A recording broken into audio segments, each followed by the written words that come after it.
Hello again, it's Mimi from Mimi's Worms, and today we are harvesting some of our wedges. So I wanted to bring you along to show you what we're doing. Let's go here and let me just show you this. So here's a wedge that we have not messed with.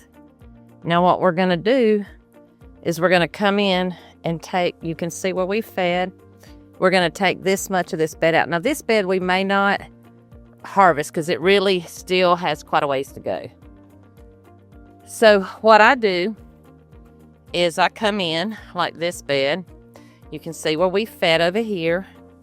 I took all the top layer off to get the majority of the worms that's on this end out.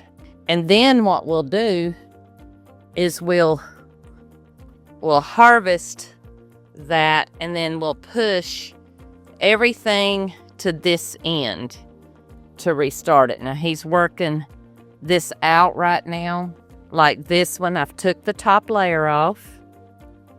I've got the worms that were left in the food on this end.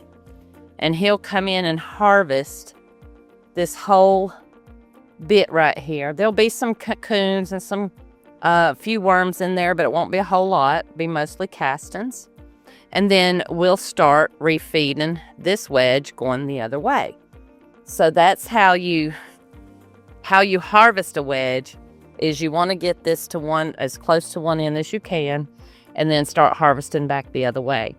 So when it's finished going, this one's been pretty much finished getting harvested. He's got a little bit more to get out, but as you can see, this end is at that end, and we'll start feeding back this way.